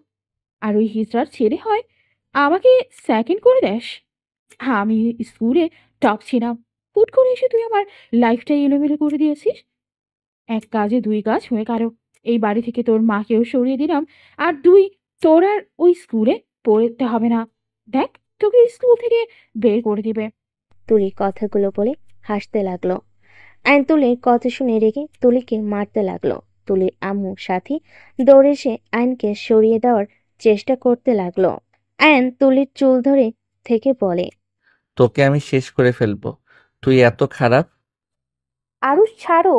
বডিগার্ডকে ডাক দিলে আয়নকে চুলের মুঠি ধরে মারতে মারতে নিয়ে যেতে লাগলো। আয়নকে ধাক্কা দিয়ে ওর মায়ের উপরে ফেলে দিল। দুজনকে টেনে গেট দিয়ে বের করে দিল। আয়ন গেটে লাথি মেরে বলে উঠল, খান সাহেব, আমি একদিন তোকে তোর মেয়েকে এই বাড়িতে থেকে বের করে দিব। একদিন আমি অনেক বড় হব, সেদিন আমি তোকে ঘাড় ধাক্কা দিয়ে বের করে দিব। তোর অহংকার আমি ভেঙে ফেলবো। আমার মায়ের শরীরের রক্ত ঝরিয়েছিস না, আমি তোর রক্ত ঝরাবো। আয়নের কথা শুনে সবাই হাসতে লাগলো। তুলির আপু বলে ওঠে, তুই বড় হতো দূর, তোকে কেউ কোনোদিন চাকরিও দিবে না। যেই জানবে তুই হিজড়ার ছেলে, তোকে আর কখনো কোনো স্কুলে ভর্তি করবে না। তোর সাথে কেউ মিশবে না। যতদিন হিজড়া তোর সাথে থাকবে ততদিন তুই কিছুই করতে পারবি না। প্রতিনিয়ত তুই সবার কাছ থেকে অবহেলা পাবি। তোকে কেউ ভালোবাসবে না, ঘৃণা করবে, ছিছি করবে। চাকরি তো দূর, তুই কোনোদিন মানুষের পাশে দাঁড়াতে পারবি না, তোর মায়ের পরিচয় ছাড়া যদি তুই কিছু করতে পারস। তুলির আব্বুর কথা শুনে আয়ন বলে ওঠে, আমার মাকে নিয়ে আমি তোকে দেখিয়ে দিব। আমার মা হিজড়া হইলেও তোদের মতো নোংরা মানসিকতার মানুষ না। আমার মা হিজড়া হইলেও আমার মা সবার থেকে বেস্ট। আমার মায়ের মতো কেউ হয় না। আমার মা ভালোবাসতে জানে, মানুষকে সম্মান করতে জানে। আরুষ, এখান থেকে চল। আরুষ, চল। আয়নের আর কিছু বলতে না দিয়ে আয়নকে টেনে নিয়ে যেতে লাগলো। আয়নের মাকে জড়িয়ে ধরে কান্না করতে লাগলো। আয়নের মা আয়নকে নিয়ে সোজা হিজড়া পল্লীতে চলে গেল। আয়নের মাকে আর আয়নকে রক্তাক্ত অবস্থায় দেখে সবাই দৌড়ে কাছে আসলো। আয়নের মাকে সবাই ধরে বলতে লাগলো, আভা, তোমার কি হয়েছে? বাবা তোদেরকে মেরেছে? আয়নের মা কাউকে কিছু না বলে সোজা রুমে চলে গেল। আয়ন দৌড়ে দরজা ধাক্কাতে লাগলো আর বলতে লাগলো, মা দরজা খুলো। মা আমি জানি তুমি আমাকে কিডন্যাপ করো নাই, তুমি আমার মা, আমি তোমার পেটে হয়েছি। মা দরজা খুলো মা। আয়ন চিৎকার করে কান্না করতে লাগলো আর ডাকতে লাগলো। বাকি হিজড়ারাও ডাকতে লাগলো। অনেকক্ষণ ধাক্কাধাক্কি করে দরজা যখন খুলে যায়, ভিতরে ঢুকতে দেখতে পাই আয়নের মা ফ্যানের সাথে ঝুলছে। সবাই চিৎকার দিয়ে কান্না করতে লাগলো। আয়ন ওইখানেই থমকে গেল। আয়ন পাথরের মতো উপরের দিকে তাকিয়ে থাকতে লাগলো। সবাই মিলে নামালে আয়নকে রাকিব ধরলে আয়ন জোরে চিৎকার দেয়। দৌড়ে গিয়ে ওর মাকে জড়িয়ে ধরে বলে, মা তুমি আমাকে ছেড়ে কিভাবে যেতে পারলে? মা আমি তোমাকে ছাড়া কিভাবে থাকবো? মা আমি যে তোমাকে ছাড়া থাকতে পারবো না। মা চোখ খুলো না মা, তুমি কিডন্যাপার না। মা তুমি শুধু আমার মা, তুমি হিজড়া না। মা আমি তোমার সন্তান, প্লিজ মা চোখ খুলো। মা আমাকে ছেড়ে তুমি চলে যেতে পারো না। মা তুমি যদি আমাকে ছেড়ে চলে যাও, আমাকে কেউ সকালে ডেকে তুলবে মা। মা কে তোমার মতো আমাকে বুকে জড়িয়ে ভালোবাসবে মা? মা চোখ খুলো না মা, আমি আর কোনোদিন তোমার কাছে কিছু চাইবো না। মা তুমি চোখ খুলো, আমি আর বায়না করব না। মা আমি তোমাকে ইনকাম করে খাওয়াবো। মা উঠো না, চোখ খুলো না মা। আয়ন জোরে চিৎকার দিয়ে কান্না করতে লাগলো। আয়নের কান্না দেখে সবাই কান্না করতে লাগলো। আয়নকে কি বলে সান্ত্বনা দিবে বুঝতে পারলো না। রূপালী আয়নকে বোঝানোর চেষ্টা করতে লাগলো। আয়ন অজ্ঞান হয়ে গেল। আয়নের জ্ঞান ফিরলে দেখে ওর মা আর নাই, বাসায় কেউ নেই। আয়ন উঠতে যাবে, একটা কাগজ দেখে আয়ন কাগজটা তুলে দেখতে পেল। রূপালী, জানিস ছোটবেলা থেকে বাবা মা আমাকে ফেলে চলে যায় আমি হিজড়া বলে। ছোটবেলা থেকেই অনেক কষ্টে বড় হয়েছি। তোদের সাথে সময় কাটিয়ে নিজের কষ্টগুলো ভুলে থাকার চেষ্টা করতাম। কতবার আত্মহত্যা করতে চাইছি, পারি নাই। 14 বছর আগে আমি আত্মহত্যা করতে গিয়েছিলাম স্টেশনে। ওইখানে গেলে আমি আরুষকে পাই। আরুষের কান্নার শব্দে আমাকে বারবার আত্মহত্যা করতে বাধা দিয়েছিল। রেগে আরুষকে ধমক দিয়েছিলাম। আরুষ দৌড়ে এসে আমাকে জড়িয়ে ধরে যখন মা বলে ডাক দিল, তখন আমি যেন থমকে যাই। বুকের ভেতরে অনেকটাই আনন্দ হচ্ছিল। আমি আরুষকে বারবার সরিয়ে দেওয়ার চেষ্টা করি, কিন্তু আরুষ আমার কাছে বারবার আসতো। ক্ষুধা লেগে আমার দুধ খাইতে চাইতো। বিরক্তি হয়ে ওকে রেখেই চলে যাচ্ছিলাম। অনেক দূর যাওয়ার পর মা শব্দটাই কানে আসলে আমি আবার গিয়ে দেখি অনেকগুলো কুকুর ওকে ঘিরে ধরে। ওই ভয়ে কান্না করছিল। আমি ওকে কুকুরের থেকে বাঁচাই, বুকে টেনে নেই, অজ্ঞান হয়ে যায়। আমি ওকে নিয়ে বাড়ি চলে আসি। তারপর তো জানোসই, ওকে সবার আড়ালে লুকিয়ে বড় করতে থাকি। বড় আম্মার সামনে আরুষ যখন প্রথম ধরা খায়, কত মার খাইতে হয়েছে। আমি সবকিছু ভুলে তাও আরুষকে ছাড়ি নাই। আজ বুঝতে পারছি আমি আরুষের ভালো না। আমি আরুষের জীবন শেষ করে দিলাম। আমাদের সাথে থাকার জন্য ওকে প্রতিনিয়ত সবাই অবহেলা করত। ছোট ছেলেটাই আমরা কখনো বলতো না। রাকিব সব সময় আমাকে সব বলে দিত। আমি ওর বাবা মাকে খোঁজার চেষ্টা করতাম, যে ওর বাবা মাকে পেলে ওকে দিয়ে দিব। আমি ওর বাবা মায়ের খোঁজও পেয়েছিলাম। আরুষের 8 বছর সময় মনে আছে? সবাই যখন আরুষের খোঁজ করলি, আমি বলেছিলাম আরুষকে অন্য স্কুলে ভর্তি করে দিয়ে এসেছি। আসলে আমিও ওর বাবা মায়ের কাছে দিয়ে এসেছিলাম, কিন্তু আরুষ ওখানে থাকে নাই। দিন রাত কান্না করত আর মা করত। আরুষের আম্মুর ওপর না পেয়ে আমাকে নিয়ে যেতে বলে। আরুষ বড় হইলে তারা নিয়ে যাবে। মাঝে মাঝে একজন মহিলা আসতো, সেই আরুষের মা ছিল। আমি বুঝে গেছি আমি বেঁচে থাকলে আরুষের জীবন ধ্বংস হয়ে যাবে। ওই সারা জীবন আমার মতো দুঃখের জীবন হয়ে যাবে। আমি বেঁচে থাকলে কখনোই ওর বাবা মায়ের কাছে যাবে না। আমি চলে যাচ্ছি। যেই বক্সটাই কাউকে হাত দিতে দেই নাই, ওই বক্সের চাবি ডয়ারে রেখে গেলাম। ওইখানে আরুষের আব্বু আম্মুর নাম্বার আছে, তাদের কল দিস। আরুষকে বোঝাবি, তাহলে ও বুঝবে। এখন যথেষ্ট বড় হয়েছে। ওকে বলবি ও যদি ওর বাবা মায়ের কাছে যায়, তাহলে আমার আত্মা শান্তি পাবে। এই কষ্ট পেলে ওর মা অনেক কষ্ট পাবে। আমার কথা যেন না ভাবে। ইতি আরুষের মা। আয়নের চোখে পানি গড়িয়ে পড়তে লাগলো। আর নিজের চোখের পানি মুছে ফেলতে ফেলতে বলে, এই গল্পে কি বুঝলে শোনো। এইসব মানুষজনের জন্য সুন্দর সংসারটা ধ্বংস হয়ে যাইতে 1 সেকেন্ডও সময় লাগে না। সেই দিন যদি ওই বাচ্চা ছেলেটার মা ওদের মাথায় নিজেকে দোষী না ভাবতো, নিজের জন্য ছেলেটার জীবন নষ্ট হচ্ছে এইটা না ভেবে যদি ছেলেটার পাশে থাকতো, তাহলে কিন্তু গল্পটা অন্যরকম হইতো। তাই বলি কি, কারো কথায় কান দিবে না, নিজের ভালো থাকাটাই বড় কথা। তোমার নদী আপু তো তোমাকে অনেক ভালোবাসে, তাই না? তুমি দরকার হইলে তোমার নদী আপুর সাথে থাকবে। যে তোমাকে ভালোবাসবে, সম্মান করবে, তাকে তুমি ভালোবাসবে, সম্মান করবে। যে তোমাকে অবহেলা করবে, তাকে তুমি পাত্তা দিবে না। দরকার হইলে ওই স্থান থেকে সরে যাবে, তাও নিজের ক্ষতি করবে না কখনো। বুঝতে পারছো? আয়নের কথা শুনে আয়েশা বলে, ওই ছেলেটার জন্য কষ্ট হচ্ছে। আমি তো আমার আম্মুকে ছেড়ে থাকতে পারি না। আমার আম্মু যদি আমাকে ছেড়ে চলে যায়, আমি তো মরে যাব। আয়ন কিছু বলবে, তখনই তুলির আব্বু বলে ওঠে, কে তুমি? এই কাহিনী কিভাবে জানলে তুমি? কে তুমি? দুজন অস্থির হয়ে যেতে লাগলো। নদী চোখের পানি মুছে বলে, তোমরা এভাবে রিয়াক্ট কেন করছো? এইটা তো গল্প। যাই বলো আয়ান, গল্পটা শুনে ওই বাচ্চাটা আর ওর মায়ের জন্য খারাপ লাগলো। আসলে আমরা মানুষরা ভালো না, তৃতীয় লিঙ্গদের দেখলে ছি ছি করি। ওদের ভালোবাসলে কিন্তু ওরা স্বাধীনভাবে বাঁচতে পারবে। আমার চিন্তা ভাবনা আছে তৃতীয় লিঙ্গদের জন্য কিছু একটা করার। তুমি তুমি তুলি তোতলাতে লাগলো। আয়ন হাই তুলতে তুলতে বলে, সবাই দেখি গল্প পড়ে থ হয়ে গেছেন। সোনালি আয়নের কাঁধে হাত দিয়ে বলে, তুমি তো অনেক সুন্দর গল্প বলতে পারো। আমি আর আয়েশার সাথে খারাপ ব্যবহার করব না। আয়েশা তো আমাদের ভাগ্নি। আমি চাই না গল্পের ওই মহিলার মতো আয়েশার কিছু হোক। গুড। ওরাও মানুষ, আমরাও। ওরা তো আর নিজের হাতে এমন হয় নাই, আল্লাহ যাকে যেমন ইচ্ছে বানাইছে। হুম, আয়েশা আম্মু আমার কাছে আসো। সোনালি আয়েশাকে কোলে নিল। আয়নের ফোনে কল বেজে উঠলে আয়ন উঠে চলে গেল। সাইডে গিয়ে কল রিসিভ করলো। আরুষ, তুই পল্লীতে এসেছিলি? হ্যাঁ, তুই কোথায়? আজ আসলাম। তুই এখন কোথায় আসস? সেই বাড়িতে। তুলিদের বাসায়? হ্যাঁ। লজ্জা হয় নাই নাকি? যাদের জন্য এত কিছু, আর তুই সেখানে? আমার কথা তো আমাকে রাখতেই হবে। আমি তো কথা দিয়েছি ওদের এই বাড়ি থেকে বের করব। তুলি যে কি জিনিস, ছোটবেলায় তো বুঝেই গিয়েছিলাম। ওরা যদি বুঝতে পারে তোকে মেরে ফেলবে আয়ান। চৌধুরী বাড়ির ছেলের গায়ে হাত দেওয়ার সাহস ওদের হবে না। আমার আব্বুকে দেখে ওরা ভয় পায়। তারপরও সাবধানে থাকিস। আর সকালে আসবে নাকি? হুম। তোর সাথে অনেক বছর ধরে দেখা হয় না। রাফি ভাইয়ের সাথে দেখা করা লাগতো। দেখা করে আয়। যাব।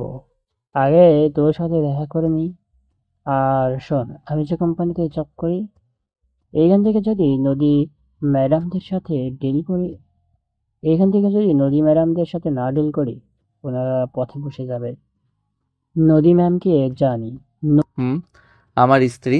আচ্ছা ভাই, তোর সাথে সকালে দেখা করব। রাকিবকে কিছু বলার সুযোগ না দিয়ে আয়ন ফোন কেটে দিয়ে চলে গেল। আয়ন নদীর পাশে বসে থাকলো। সাথী চা এগিয়ে দিল। আয়ন সাথীকে বলে ওঠে, কি ব্যাপার সাথী, তুমি সবসময় কাজ করো, এখন তো এই বাড়িতে সবাই এসে গেছে, তারা কোনো কাজ না করে পায়ের উপরে পা তুলে খায় কেন?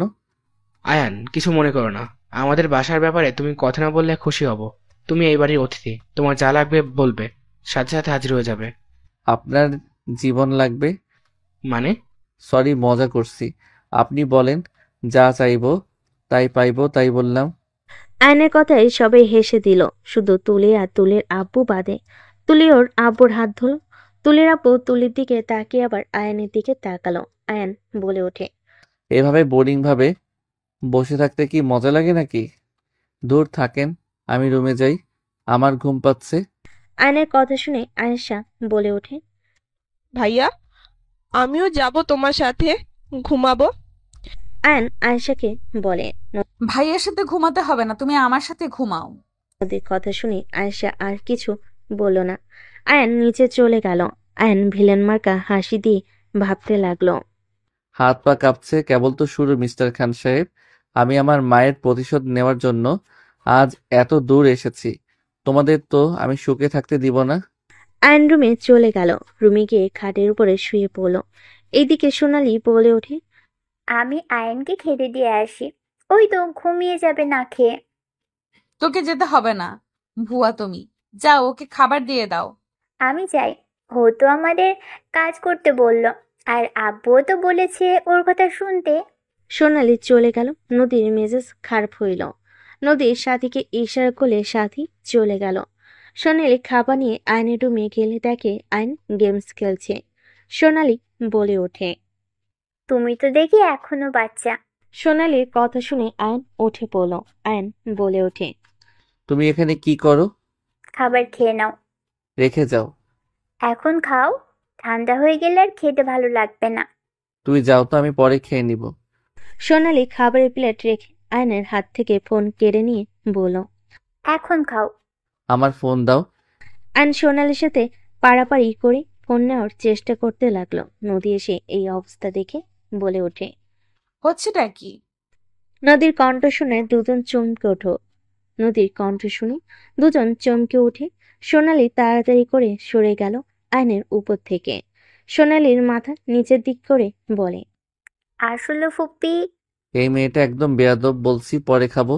জোর করে আমার ফোন কেড়ে নিয়ে আমাকে খাওয়াতে এসেছে। ফালতু মাইয়া একটা। আজ থেকে আমাকে বাপ বলে ডাকবি, লোচ্চা কোথাকার। আয়ন এসব কি বলো? বের হ এই রুম থেকে। আমি? সোনালি, বের হ এই রুম থেকে। তোকে যেন এই রুমে আমি আর না দেখি। ফুপি, তুমি ওই ছেলের জন্য আমার সাথে এমন করলে? বের হয়ে যেতে বলছি না তোকে? বের হ। সোনালি কান্না করতে করতে দৌড়ে চলে গেল। নদী নিচের রুমে চলে গেল। আয়ন দৌড়ে নদীর রুমে গেল। নদী আয়নকে দেখে বলে, আমার রুমে কি? আয়ন নদীর পাশে বসে জড়িয়ে ধরে বলে, আই লাভ ইউ বউ। ছাড় আয়ান। বউ, তোমাকে ছাড়া ঘুম ধরবে না। বউ, রাতের দরজা খুলে রেখো। আমি তোমার সাথে বেশি দুষ্টামি করব না। একটু জড়িয়ে ধরে ঘুমাবো। ছাড়ো আয়েশা, আমার সাথে থাকবে, তাই পাগলামি করবে না। এখান থেকে যাও, কেউ দেখে ফেলবে। নিজের বউয়ের সাথে থাকতে চাইলেও লুকিয়ে থাকতে হবে। আমি কোথায় যাব? এমন জীবন কি ভালো লাগে? নিজের রুমে যাও, আর সোনালির থেকে দূরে থাকবে। সাথী ছাড়া আর কারোর আশেপাশে যেন আমি না দেখি। কেন? সাথীকে ছাড়া আমি এই ফ্যামিলিতে কাউকে বিশ্বাস করি না। ও সোনালি মেয়েটা কেমন যেন গায়ে পড়া। ওই তোমাকে পটানোর চেষ্টা করবে, পটানোর জন্য সব করতে পারে, তাই তোমাকে যেন ওর আশেপাশে না দেখি। ওকে মাই ডিয়ার বউ। বউ, একটা কিস করি। আয়ন কথাটা বলে নদীকে ঘুরিয়ে ঠোঁটজোড়া নিজের দখলে নিয়ে নিল। নদী আয়নকে সরিয়ে দেওয়ার চেষ্টা করেও পরক্ষণে আর দিল না। নদী ভাবতে লাগলো, না, ওই ছোট মানুষ, যা করতে চায় করতে দেওয়া ভালো। সব সময় দূর দূর করলে অন্য মেয়েদের প্রতি আসক্ত হয়ে যাবে। মানি আর না মানি, ওই তো আমার হাজবেন্ড। আমরা বাঙালি যত যাই বলি না কেন, নিজের স্বামীর ভাগ অন্য কাউকে দেওয়া অসম্ভব। নদী ঠোঁট আয়ন ছেড়ে দিয়ে বলে, জান গেলাম। আয়ন চলে গেল। আয়ন রুমে রেখে ফোনে গেম খেলতে লাগলো। রাত 1টা বাজলে আয়নের ঘুম আসলো না। আয়ন উঠে দরজা খুলে যে রুম থেকে বের হয়ে গেল। নদীর রুমে দরজা আসতে ধাক্কা দিলেই দরজা খুলে গেল। আয়নের মুখে হাসি ফুটে উঠল। আয়ন পা টিপে টিপে ভিতরে গিয়ে দরজা আস্তে আস্তে বন্ধ করে দিল। ডিম লাইটের আলোতে দেখে আয়শা একপাশে শুয়ে আছে, নদী মাঝখানে শুয়ে আছে। আয়ন আস্তে আস্তে করে গিয়ে নদীর পাশে শুয়ে নদীকে নিজের দিকে নিয়ে আসলো। নদীর ঘুম ভেঙে গেল। নদী ঘুমানোর ভান ধরে থাকলো। আয়ন নদীর কোমর জড়িয়ে ধরলো, বুকের উপরে মাথা রেখে ঘুমিয়ে গেল। নদী আয়নের স্পর্শে কেঁপে উঠতে লাগলো। নদী আয়নকে জড়িয়ে ধরে ঘুমিয়ে গেল। সকালে ভোরে আয়নের ঘুম ভাঙলে আয়ন আস্তে আস্তে করে রুমে চলে গেল। নদীর ঘুম ভাঙলে দেখে আয়েশা চোখ টলছে। নদী উঠে বলে, গুড মর্নিং আপুমনি। নদীর কথাই আয়েশা জড়িয়ে ধরে বলে, গুড মর্নিং আপু।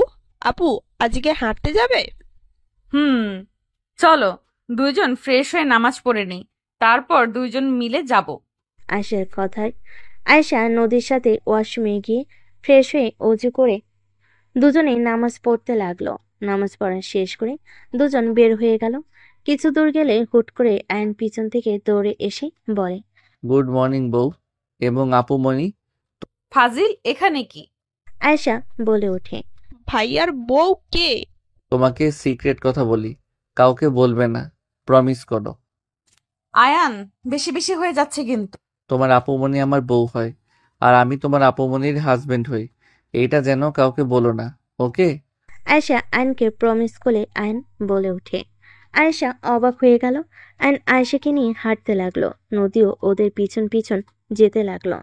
তিনজন হাঁটাহাঁটি করে একটা বেঞ্চিতে বসলো। আয়েশা পানি খেলো।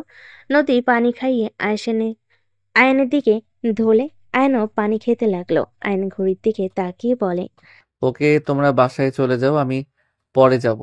আয়ন ওইখান থেকে চলে গেল। আয়ন সোজা রাকিবের সাথে দেখা করতে চলে গেল। 1 মাস পর আয়ন বাসার ভিতরে ঢুকতে দেখে তুলির আপু তুলি বসে আছে। আরুষ, আয়ন তুলির আব্বুর কথা শুনে মুচকি হাসি দিয়ে সামনে সোফায় বসে পায়ের উপর পা তুলে বলে, চিনতে 1 মাস লেগে গেল। আমি বলেছিলাম না আব্বু, ওই আরুষ। একদম ঠিক ডিয়ার, আমি সেই আরুষ যাকে একদিন তার মায়ের সাথে মেরে ঘাড় ধাক্কা দিয়ে বের করে দিয়েছিলি তোরা। আমি সেই আরুষ। চৌধুরী বাড়ির ছেলে তুই? হ্যাঁ, আমি চৌধুরী বাড়ির ছেলে, তোদের জম, মিসেস তুলি। আপনাকে দেখে আমার বড্ড হাসি পায়। এত দেমাগ সব কোথায় গেছে? এখন মেয়েকে নিয়ে বাপের বাড়িতে থাকতে হয়, স্বামীর আদর ভালোবাসা থেকে বঞ্চিত। হা হা হা। আমার খুব ভালো লাগছে এই 1 মাস। স্বামীর এত সুন্দর ভালোবাসা, প্রতিনিয়ত গালাগালি, এত আদর করে। হা হা হা। আয়ন হাসতে লাগলো। তুলি রেগে আয়নের মাথায় ফুলদানি দিয়ে বাড়ি মারলে। সাথে সাথে নদী চিৎকার দিয়ে বলে ওঠে, তুলি! নদীর কণ্ঠ শুনে তুলির আব্বু তুলি পিছনে ঘুরে তাকাতে দেখে নদীর সাথে সবাই দাঁড়িয়ে আছে। আয়ন কপাল ধরে নদীর দিকে অসহায়ভাবে তাকিয়ে আছে। তোমাকে আমি বারবার বলছিলাম, তোমার ভাই ভাতিজি আমাকে সহ্য করতে পারে না। ওরা চায় না তোমার কোম্পানি লসের হাত থেকে বাঁচুক। আমি তোমাকে এতবার বললাম, ওরা চাচ্ছে আমাকে মেরে তোমার সাথে আমার ফ্যামিলির সাথে ঝামেলা বাঁধিয়ে দেওয়ার।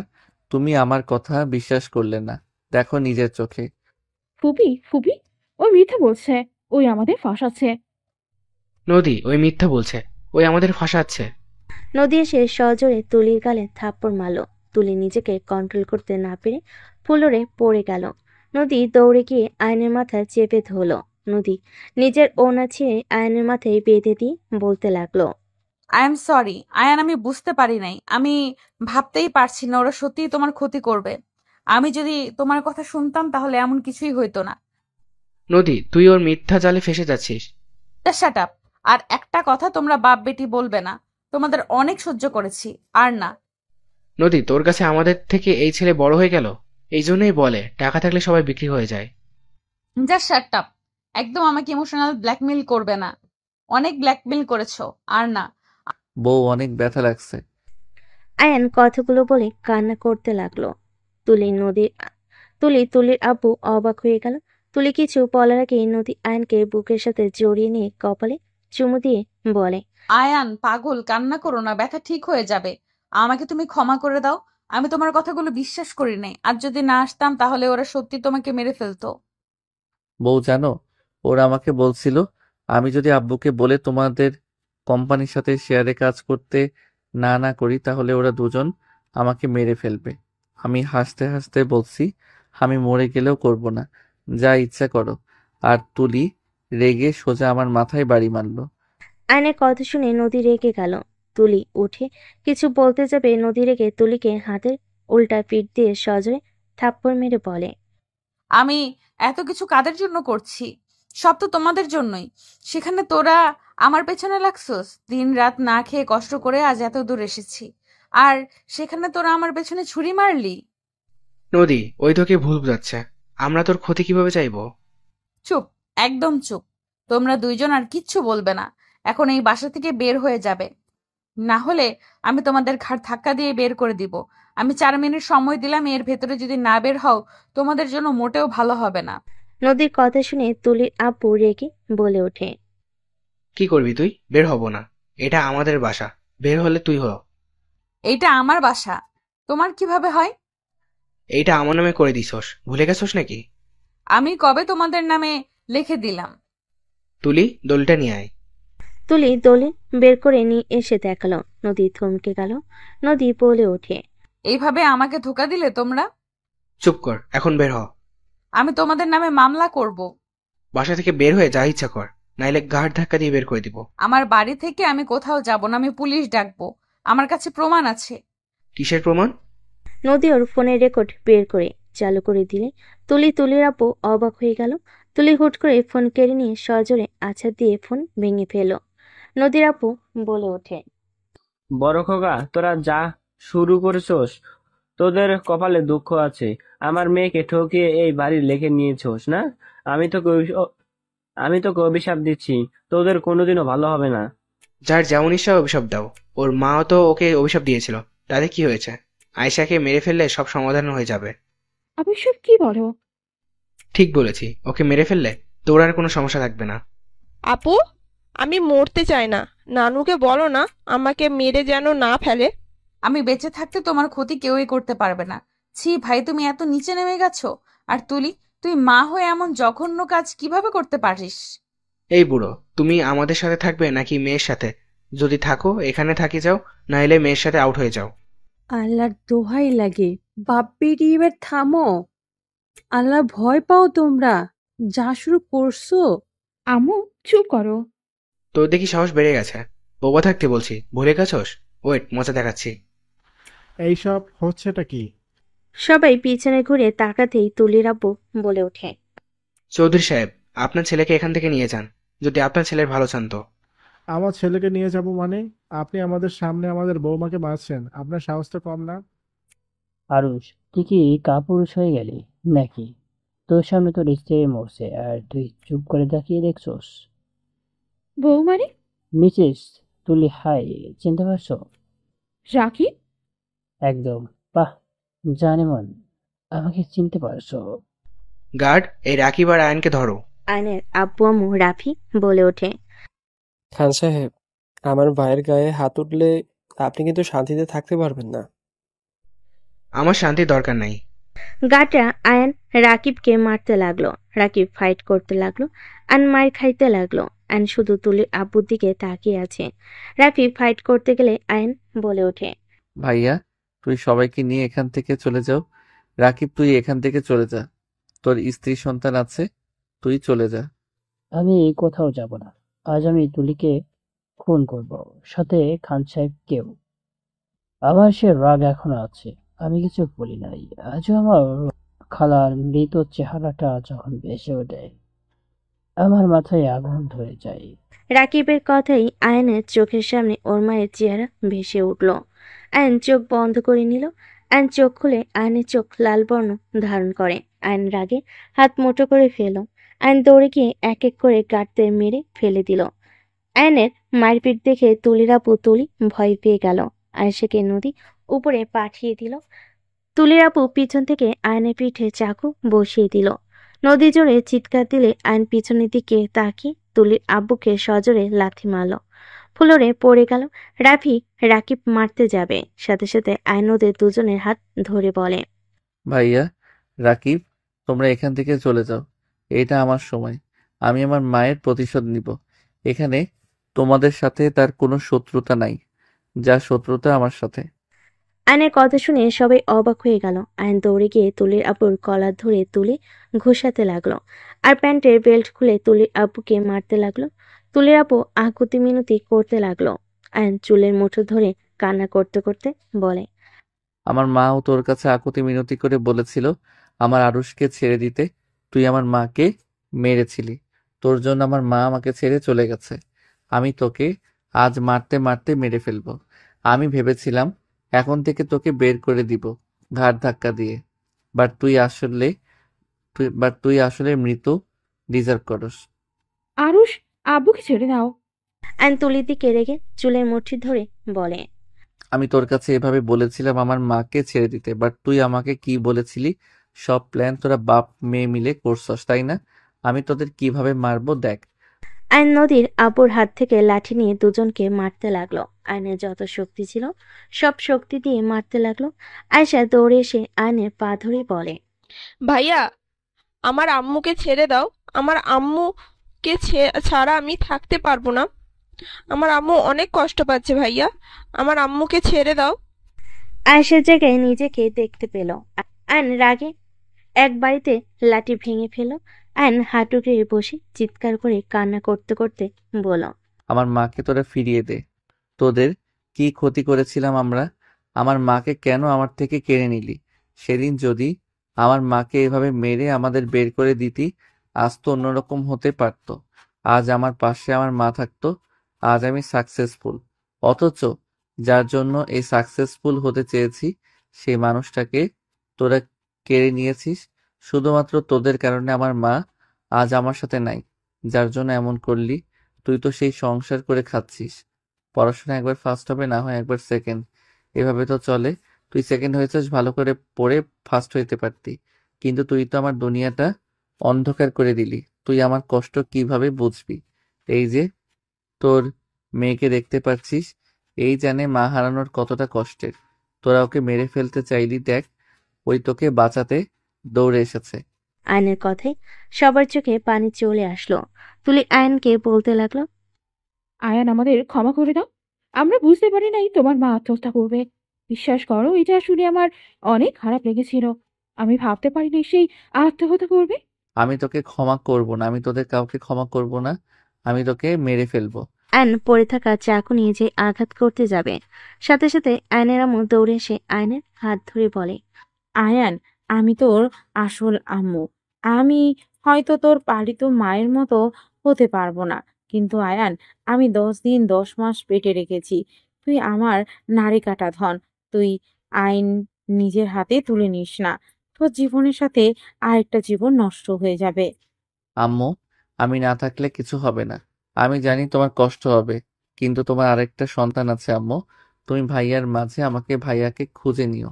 আমি ওদের খুন না করলে আমি শান্তি পাবো না আম্মু। আমার না হয় রাফি আছে, কিন্তু তোর কিছু হলে নদী কাকে নিয়ে থাকবে? নদী তো শুধু তুই আছস। উনি আমাকে ভালোবাসে না, ওনার এক্স বয়ফ্রেন্ড আছে, তাকে এখনো ভালোবাসে। সেই আমাকে সেই সহ্য করতে পারে না। আমি না থাকলে তার কিছু যায় আসবে না। একদম ঠিক। আমি তো তোমাকে ভালোবাসি না, তুমি ঠিক আছো। আর তুমি নিজেও আমাকে ভালোবাসো না। ভাই আর তুলির উপরে প্রতিশোধ নেওয়ার জন্য হয়তো আমাকে বিয়ে করেছো। আমার ভুল। আমার মতো মানুষকে কেন ভালোবাসবে? নদী আর কিছু বলার আগেই আয়ন তুলি নদীর আব্বুকে সোজা চাকু দিয়ে একসাথে ফ্যাস করে দিল। আয়েশা অজ্ঞান হয়ে গেল। রাফি বলে ওঠে, ভাই এটা কি করলি? আমি তো আগে পুলিশের কাছে খবর দিয়ে রেখেছিলাম, ওরা তো এসে পড়বে। ভাই তুই এখান থেকে পালা। কোথাও যাব না, ওদের ধাপাতে দেখতে ভালো লাগছে। রাফি নদীর আব্বু বলে ওঠে, হায় হায় আয়ান, এইটা কি করলে? আমার সন্তান, আমার নাতনি। এই, তোরা আমার নাতনিকে বাঁচা। সবাই দৌড়ে এসে তুলির আব্বুকে ধরে নিয়ে যেতে লাগলো। পুলিশ আসলে আয়ন বলে ওঠে, আমি ওদের খুন করছি। আয়ন পুলিশের হাতে ধরা দিল। আয়নের মুখ কান্না করতে করতে পুলিশের সামনে গিয়ে বলতে লাগলো, আমি খুন করছি, আমার ছেলে মিথ্যা বলছে। আমাকে নিয়ে যান, আমার ছেলে নির্দোষ। আয়নের আম্মু বারবার পুলিশকে বাধা দিতে লাগলো। আয়ন ওর আম্মুকে কপালে চুমু দিয়ে পুলিশের গাড়িতে উঠে চলে গেল। কয়েকদিন পর আয়নকে কোর্টে তোলা হয়। সবাই এসে হাজির হয়। উকিল আয়নকে জিজ্ঞেস করে, আপনার কিছু বলার আছে নাকি? আয়ন বলে ওঠে, আমার কিছু বলার নাই। আমি তাদের হত্যা করতে চেয়েছি, ভাগ্যক্রমে বেঁচে গেছে। কাজের লোক গার্ড যা বলছে সব সত্যি। আমি ওদের মেরেছি, খুন করার চেষ্টা করছি, এইটা বলতে আমার কোনো সমস্যা নাই। আমি অনেক খুশি ওদের জন্মের ভয় দেখাতে পেরেছি, আরা বেঁচে গেছে। এতে আরো খুশি, ওরা তিলে তিলে মরবে। একেবারে মরলে আনন্দ আসতো না। এখন যদি আমার ফাঁসি হয় তাতেও কোনো আফসোস নাই আমার। আয়নের কথা শেষ হতেই হঠাৎ করে কেউ বলে ওঠে, আমার ছেলে নির্দোষ। ওদের আমি খুন করার চেষ্টা করেছি। আমার ছেলে আমাকে বাঁচানোর জন্য মিথ্যা বলছে জজ সাহেব। আয়নের মায়ের কণ্ঠ শুনে সবাই চমকে গেল। পিছনের দিকে ঘুরে তাকাতে আয়ন ওর মাকে দেখে দৌড়ে যেতে নেবে, পুলিশ আটকে দিল। আয়ন বলে ওঠে, মা, তুমি বেঁচে আছো, এই আমাকে ছাড়েন, আমি মার কাছে যাব। আইন ছুটার চেষ্টা করতে লাগলো। পুলিশ আইনকে ধরে রাখতে লাগলো। তুলির আপু তুলি উঠে দাঁড়িয়ে উকিলের কাছে ডেকে কিছু বলতে লাগলো। তুলির আব্বুকে কথা বলার অনুমতি দিতে লাগলো। তুলির আপু বলে ওঠে, জজ সাহেব, আয়ান নির্দোষ। ওই আমাদের খুন করতে চায় নাই। আমরা ওকে ফাঁসিয়েছিলাম। সব দোষ আমার। আয়ান কিছু করে নাই। জজ সাহেব, ওকে ছেড়ে দেন। আমি আমার বোনের সাথে বেইমানি করেছি। আয়ানকে আপনারা দয়া করে ছেড়ে দেন। আমি সব প্রমাণ দিচ্ছি। ওদের সবাইকে আমি ভয় দেখিয়ে মিথ্যা বলতে বলেছিলাম। তুলির আপুর কথা শুনে সবাই বলতে লাগলো। জজ সাহেব সব প্রমাণ দিলে আইন নির্দোষ প্রমাণ হলেন আইনকে ছেড়ে দেওয়ার অনুমতি দিল। তুলির আব্বুকে 2 বছরের জেল দিয়ে দিল। আইন দৌড়ে গিয়ে ওর মাকে জড়িয়ে ধরল। তুলির আব্বুকে পুলিশ নিয়ে যেতে নিল। আইনের কাছ দিয়ে যেতেই তুলির আব্বু বলে, আমাকে ক্ষমা করে দিও। তোমাদের ভালোবাসার কাছে আমি হেরে গেলাম। বোন, আমাকে ক্ষমা করে দিস। তুলির আব্বুকে টেনে নিয়ে গেল। আইন ওর মাকে বলতে লাগলো, মা, তুমি এতদিন কোথায় ছিলে? তুমি বেঁচে আছো তাহলে আগে কেন আমার সাথে দেখা করলে না? মা, আমার সামনে কেন আসো নাই? মা, আমি জানতাম তুমি আমার সাথে আছো, কিন্তু তোমাকে দেখতে পেতাম না। আয়নের মা চলে যেতে নিলে সবাই আয়নের মায়ের পিছন পিছন যেতে লাগলো। আয়নের মায়ের পিছন পিছন যেতে যেতে বলে, মা, আমার সাথে কথা কেন বলছো না? মা, আমার প্রশ্নের উত্তর দাও মা। এভাবে পালিয়ে কেন যাচ্ছ? আয়ন দৌড়ে গিয়ে ধরে ফেলো। আয়ন নিজের দিকে ঘোরালে আয়নের আম্মু বলে, আয়ান তোমাকে অনেক ভালোবাসে। তুমি ওকে বাঁচাতে আসলে সেখানে। তুমি এখন এভাবে পালিয়ে যাচ্ছ কেন? আরুষ, ওইটা খালা না। কি বলস? এটা তো মা। রাকিব কাছে গিয়ে মুখোশ খুলে দিল। আয়ন কয়েক পা পিছিয়ে গেল। আয়ন বলে ওঠে, খালা, তুই মা সেজে এসে আমাকে এভাবে ধোকা কেন দিলে? তোকে জেলে যেতে দেখে আমি কিভাবে চুপ করে থাকবো? আমি তোর মা মতো মুখোশ এই জন্য পরছি। আমি জেলে গেলে তুই তো এটাই ভেবে খুশি হবি তোর মা বেঁচে আছে, আর কোনো প্রতিশোধ নিবি না। আরুষ, তুই যা করছস এতে তোর মা বেঁচে থাকলেও কখনোই খুশি হইতো না। তোর মা তোকে একজন সফল ব্যক্তি হিসেবে দেখতে চেয়েছে, খুনি হিসেবে না। তুই প্রতিশোধের আগুনে ভুলে গেছস তোর মা কি চায় আর তুই কি করছিস। খালা, আমি কি করতাম? ওদের দেখলে আমার মাথা খারাপ হয়ে যেত। ওরা জঘন্য। ওরা মানুষকে মানুষ মনে করতো না। কুত্তার সাথে কি কুত্তা হওয়া যাবে? আয়ান, নিজের মাথা থেকে মায়ের ভূত নামিয়ে ফেল। নিজের বাবা মা ভাই বোন ছেড়ে তাদের নিয়ে সুন্দর জীবন উপভোগ কর। আমাদের জীবনটাই এমন কষ্ট হতে হবে, এটা কখনোই থামবে না। তুই আর আমাদের মাঝে আসিস না। আল্লাহ তোকে ভালো রাখুক। আল্লাহ হাফেজ। আয়নকে কিছু বলতে না দিয়ে রাকিবের সাথে চলে গেল। 3 বছর পর। আয়ান, নদীর কোনো খোঁজ পেলি? আম্মু, আমি তো খুঁজছি, কোথাও তো পাই না। ওই কোথায় আছে কিছু বুঝতে পারছি না। আমি নদীর খোঁজ পেয়েছি। নদী কক্সবাজারে আছে। কোন হোটেলে কত নাম্বার রুমে সব তোকে হোয়াটসঅ্যাপে দিয়ে দিচ্ছি। চলে যা। সত্যি? হ্যাঁ। আয়েশা, তোর মেয়েও আছে। আমার মেয়ে মানে? হ্যাঁ, তোর নদীর মেয়ে হয়েছে। 1 বছর হয়ে গেছে। এত কিছু কিভাবে জানো? তুমি কি আগে থেকে ওর খবর জানতে? আমাকে তুমি মিথ্যা বলতে কিছু জানো না। হ্যাঁ, সব জানতাম। নদী কোথায় থাকে, কি করে, সব জানি। তোর শিক্ষা পাওয়ার দরকার ছিল, তাই শিক্ষা দিলাম। হোয়াটসঅ্যাপ সব দিয়ে দিয়েছি, চেক কর। আমি গেলাম। রাফি চলে গেল। আয়ন খুশি হয়ে দৌড়ে রুমে গিয়ে ফ্রেশ হয়ে রেডি হয়ে ওর আম্মুর কপালে চুমু দিয়ে বের হয়ে গেল। কক্সবাজারে পৌঁছাতে পৌঁছাতে সন্ধ্যা হয়ে গেল। আয়ন ওই হোটেলের পাশে রুম নিয়ে চলে গেল। আয়ন গোসল করে পোশাক পরিবর্তন করে রুম থেকে বের হইল। ওয়েটার খাবার নিয়ে যেতে নিলে আয়ন ওয়েটারকে প্রমাণ দেখিয়ে আয়ন মুখ ঢেকে খাবার নিয়ে রুমের সামনে গিয়ে কলিং বেল বাজালো। আয়ন ভিতর ঢুকতেই নদী খাবার রেখে চলে যেতে বলল। আয়ন খাবারগুলো টেবিলের উপর রেখে নদীর দিকে যেতে লাগলো। নদীর পাশে বসে নদী রেগে বলে ওঠে, তোমার সাহস কি করে হয় আমার পাশে বসার? নদী থাপ্পড় মারতে যাবে, আয়ন সাথে সাথে হাত ধরে টান দিয়ে খাটের উপর ফেলে দিল। নদী আয়নের জায়গা মতো লাথি মারতে যাবে, সাথে সাথে আয়ন মাস্ক খুলে বলে ওঠে, বউ। আয়ান, তুমি এখানে কি করছো? জান, সরি। নদী ধাক্কা দিয়ে সরিয়ে দিয়ে বলে, এখানে ঠিকানা কে দিল? জান, আই এম সরি। রাগ করে থেকো না। 3 বছর তো শাস্তি দিলে, এইবার তো ক্ষমা করে দাও। জান, আমাদের রাজকন্যা কোথায়? সাথীর হাজবেন্ড সাথীর আয়েশার সাথে ঘুরতে গেছে। বের হয়ে যাও, তোমার সাথে কোনো কথা বলতে চাই না। জান, আমি তোমার সাথে অন্যায় করছি মানছি, বাট আমি যে তোমাকে ভালোবাসি এইটা মিথ্যা না। আমি সত্যি তোমাকে অনেক ভালোবাসি। নদী চলে যেতে নিলে আয়ন নদীর হাত ধরে টান দিয়ে নিজের সাথে জড়িয়ে নিয়ে ঠোঁটে ঠোঁট বসিয়ে দিল। হঠাৎ করে কাশির শব্দ হলে আয়ন লাফ দিয়ে উঠে পড়ল। সাথী বলে ওঠে, আয়াত ঘুমিয়ে গেছে। দিয়ে যাব নাকি নিয়ে যাব? নদী আয়ন লজ্জা পেয়ে গেল। আয়ন লজ্জায় আয়াতকে কোলে তুলে নিয়ে বলে, যাও। সাথী চলে গেল। আয়াতকে দেখে বলে, মাশাআল্লাহ, আমার মেয়ে তো পুরো তার মায়ের মতো হয়েছে। আমার মেয়ে আমার মতো হবে না তো কার মতো হবে? তাও ঠিক। আয়ন দরজা লাগিয়ে দিয়ে আয়াতকে শুইয়ে দিয়ে নদীর দিকে ঘুরে টান দিয়ে খাটে শুইয়ে দিয়ে বলে, আয়াত চাই তার আরেকটা ভাই বোন হোক। মোটেও চাচ্ছে না। চাচ্ছে। আয়ন কথাটা বলে ঝাঁপিয়ে পড়ল। নদী আয়নের কাছে ব্যর্থ হয়ে আয়নের সাথে তাল মিলিয়ে আদর করতে লাগলো। বাকিটা ইতিহাস। এই যে ভাইরা আপুরা, কোথায় যেতেছেন? ভিডিও দেখেই চলে যাবেন সেটা তো হবে না, আমাদের চ্যানেলটা সাবস্ক্রাইব করতে হবে। তো তাড়াতাড়ি আমাদের চ্যানেলটা সাবস্ক্রাইব করুন।